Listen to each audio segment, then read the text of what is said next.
Бұл әдіс қаланға сиқырдай әсер етіп сауғып кететін.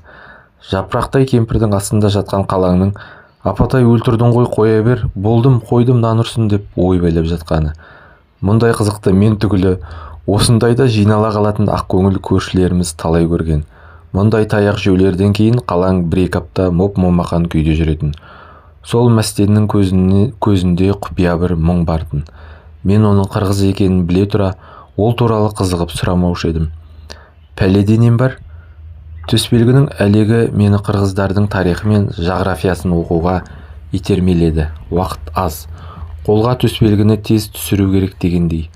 Азынаулақ мәліметті жинап алған мен бір күні мәстенге келіп, апа, сіз Ыстықкөлде болдыңыз ба деп майыса қалдым.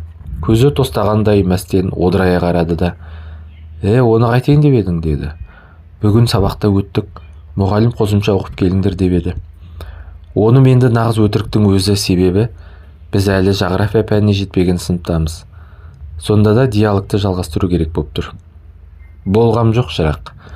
Болмасаңыз барғыңыз келе ме, апа? Ыстықкөлде нем бар менің? Басымды қатырмай аулақ жүр. Апа, мен сізді өскенде Ыстықкөлге апарамын. Мені неғып жарылқай қалдың? Шешеңді апармайсың ба? Мен сізді аяймын. Не дейді мынау? Аяймын деймін сізді. Сіз ағайын туысқандарыңызды сағынып жүргеніңізді білем. Мен де әкемді сағындым, ағамды да. Кемпірімнің өзгергенін көрсеңіз ғой. Әжім тілген бет аузы жыбыр-жыбыр етіп, баладай кемсең қаға қалды. Мен осы сәтте пайдалана қалдым да, оның қолын алып сипалай жөнелдім. Апа, мына ағамның туыстары сізді түсінбейді де жақсы көрмейді ғой. Ал мен сізді жақсы көремін. Ылғи қырғызша бір әдемі әндер айтып жүресіз. Соны үйренгім келеді. Сондықтан мен сізге Қырғызстанды көрсеткім кеп жүр. Ол жақта туысқандарыңыз бар. Соған апарғым келеді деп басып қалып ем, жанды жеріне дөптейіппін. Мәстенімнің бажырақ көздерінен жас бұрш ете қалды. Жігітін сағынған бой жеткендей солқылдасын кеп. Ойбай, бірдеме бүлдіріп алдым бей дегендей көше жаққа жаутаң-жаутаң қараймын. Қалаң келіп қалса, өгей шешемді неге жылатып тұрсың, ұрғаннан саусың ба деп, әй-шәй жоқ соққыға жығуы ықтимал. О, тоба! Шынымды айтайын, қайдағы Лениннің басы үшін кемпірдің көңілін босатып жібергенім үшін кәдімгідей өкініп қалдым. Өзімді өзім іштей жегідей жеп тұрмын. Алайда шегінерге жол жоқ. Кәмпитін бермесе бермей-ақ қойсын, бір жеңілдеп қалсын деп мырзасынып тағы ойлап қоям. Қу жетімегім ай, сезімтал бала екенсің ғой деп мәстен солқылдаған күйі мені құшағына тартты. Апатайым-ау деп, мен де емірене қалмасын бар ма? Енді ана қалаң тиіссе, маған айтшы, ол қара бураның шәт-шәлкейін шығарайын деп, менің бетімнен ащы жасын жаға-жаға сүйе бастады. Ал әйтпесе, Лениннің аруағы мені желеп-жебеп жіберді ме, не боп кетті өзі? Мен сияқты қара сирақ пролетариат балаға аяқ астынан қорғаушының табыла қалғанын қарасаңшы. Менің де көңілім босап, дымқылдана бастаған мұрынымды сүртіп отырмын. О, жасаған!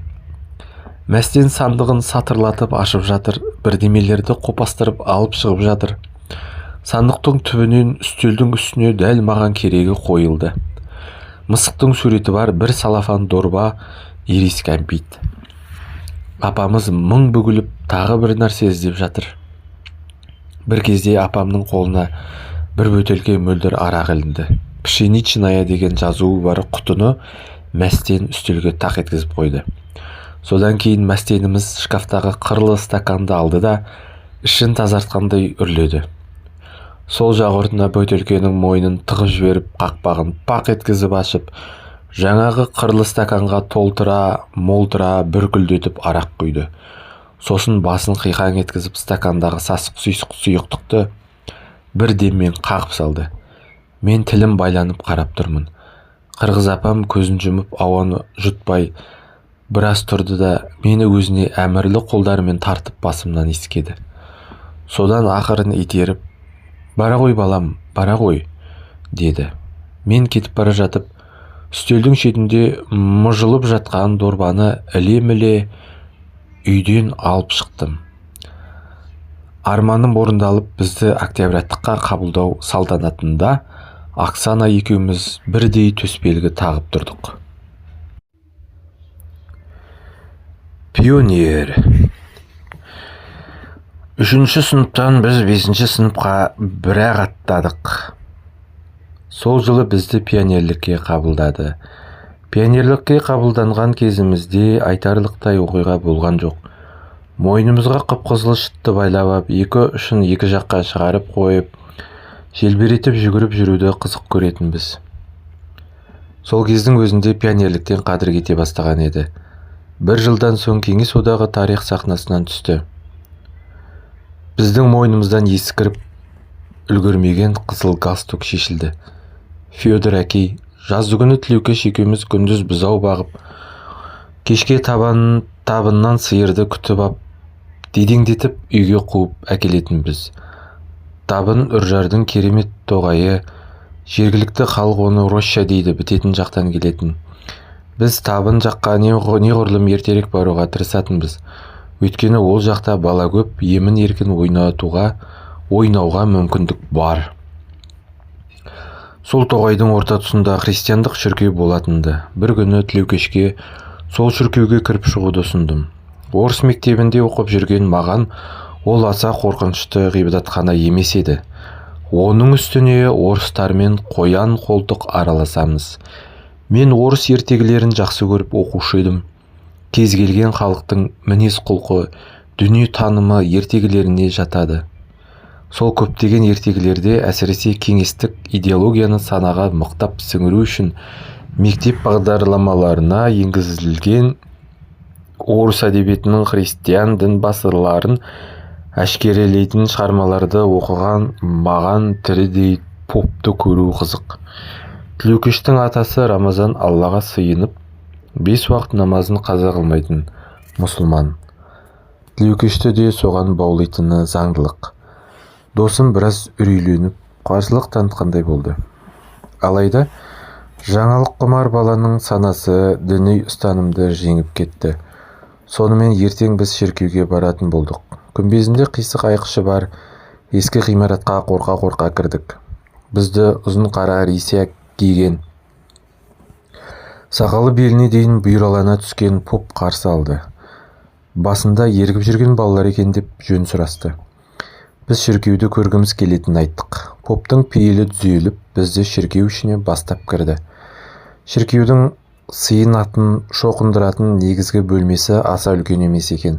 Ортасында Мәриям мен оның қолындағы сәби Ғайса пайғамбардың бейнесі салынған үлкен икона ілініп тұр. Қалған қабырғаларында соған ұқсас әртүрлі діни уақиғалардың, қасиетті кісілердің суреттері ілінген. Жан-жағымыз шытырлап жанып тұрған шамшырақтар. Шіркеудің ішінен біртүрлі иіс шығады. Әйтеуір біздің санамызға өгейлеу екені рас. Бір-екі бүкшеген орыстың кемпірлері шоқынып, дұғаларын күбірлеп тұр.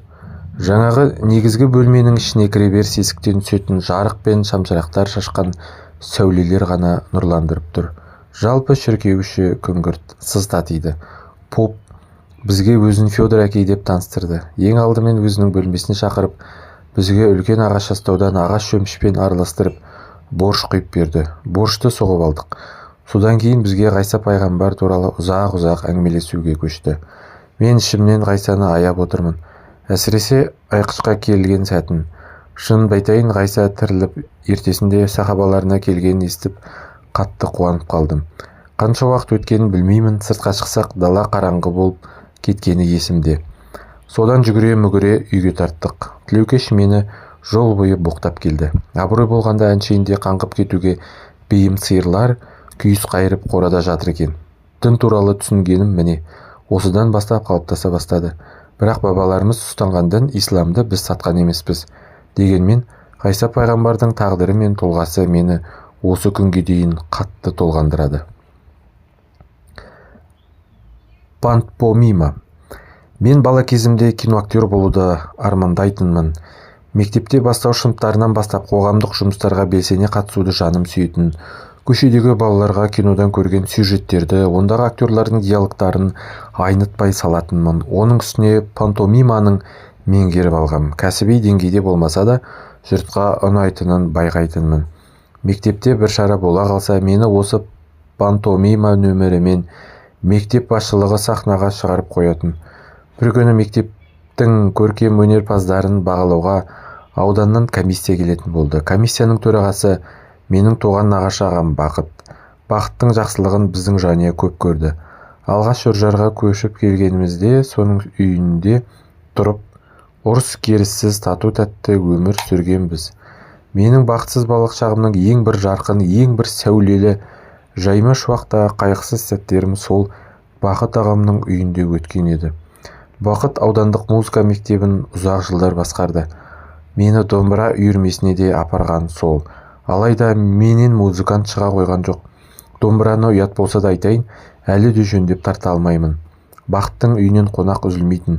Гастрольмен жүрген алматылық неше түрлі мықты әнші мен күйшілерді мен Бақыт ағамның үйінде көргенмін.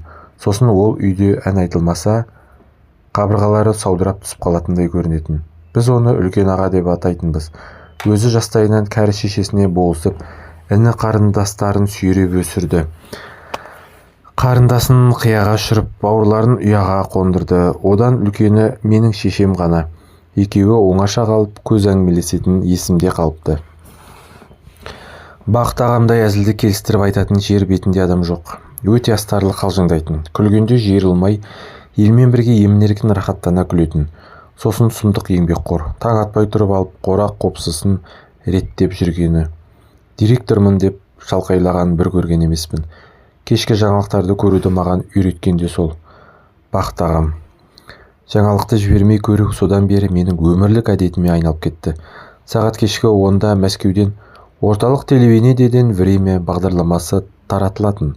Сол бағдарлама басталмас бұрын менің «Ей, Акош, бері кел, жаңалық көреміз» деп шақырып алып, қасына отырғызып қоятын. Сол кісі келе жатқанын біліп, мені мұғалімдер пантомимамен сахнаға шығуға үгіттей бастады.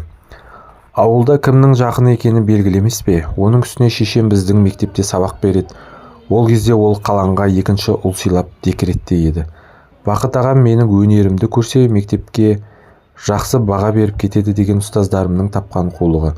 Содан байқау басталды. Мектептің бетке ұстар көркем өнерпаздары барын салып, өнерін көрсетіп жатыр. Шарықтау шегіне сахнаға мен жүгіріп шықтым. Алақандарымды жайып, мөлдір қабырғадан өте алмай әлектенем.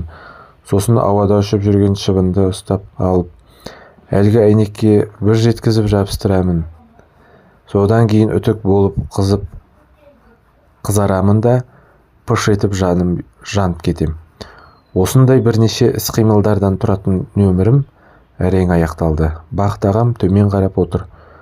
Концертіміз аяқталысымен елдің бәріне мақтау қағазы беріліп жатты.